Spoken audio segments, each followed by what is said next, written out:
ওরে বাবারে, কি জোরে জোরে শিয়ালগুলো ডাকছে। আশেপাশেই বোধহয় কোথাও আছে। হ্যাঁ, তুমি একটু জোরে জোরে পা চালাও, আমাদের তাড়াতাড়ি এই ভাগাড়টা পার করতে হবে। হাঁটতে হাঁটতে হঠাৎ ঝোপের এক গাছের ডালে মালার শাড়ির আঁচলটা আটকে যায়। আর এই দেখে আরে, এই মরেছে, শাড়ির আঁচলটা আবার কিভাবে আটকে গেল? মালা আঁচলটাকে টেনে ছাড়ানোর চেষ্টা করে, কিন্তু তখনই আঁচলের এক টুকরো কাপড় ছিঁড়ে ঝোপের ডালে আটকে যায়। সেটা মালা আর খেয়াল করে না। সে আঁচল ছাড়িয়ে নিয়ে এগিয়ে যায়। এরপর ভাগাড় পেরিয়ে তারা এসে পৌঁছায় জমিদার বংশের পোড়ো ঝিলের সামনে। জানো গিন্নি, এই ঝিলে অনেক বড় বড় কাতলা মাছ রয়েছে। সেগুলোর মধ্যে থেকে আজ যদি একটা জালে পড়ে তো কেল্লা ফতে। না, আর দেরি করলে চলবে না, জালটা এবার তাড়াতাড়ি ফেলি। এই বলে অমল তার জাল জমিদারের ঝিলে ফেলে। তারপর জালটা ধীরে ধীরে টেনে ওপরে তোলে। এই নাও, ধরো, মাছগুলো এই হাঁড়ির মধ্যে রাখো। জালে যে দেখি শুধু মাঝারি ও ছোট সাইজের রুই মাছ পড়েছে। এরপর অমল মাছগুলো হাঁড়ির মধ্যে ভরে রাখে। তারপর আবার তার জালটা ঝিলের জলে ফেলে।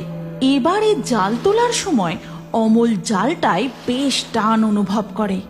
হ্যাঁ, মনে হয় এবার ঝিলের পুরনো ওই বড় কাতলা মাছ পড়েছে। হ্যাঁ, অমল তার জালটা পাড়ে টেনে তোলার চেষ্টা করে। আর ওদিকে ভাগাড়ের মধ্যে দেখা যায় একটা নীল আলোর মতো জ্বলে উঠে এক ভূত জেগে ওঠে।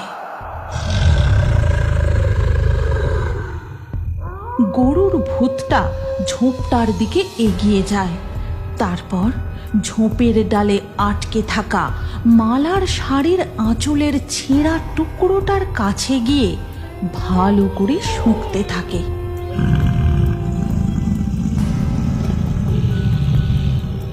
গরুর ভূতটা আবার গর্জন করতেই ভাগাড়ে আরো একটা গরুর ভূত জেগে ওঠে।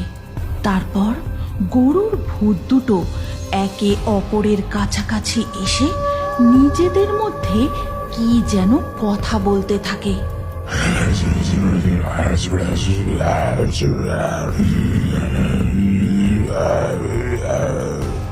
এরপর দুটি গরুর ভূত ভাগাড়ের চারিদিকে ঘুরতে থাকে। আর ওদিকে ঝিলের পাড়ে দেখা যায় মাঝারি ও ছোট সাইজের মাছে হাঁড়ি একেবারে ভর্তি হয়ে গেছে, আর মাছ রাখার জায়গা নেই।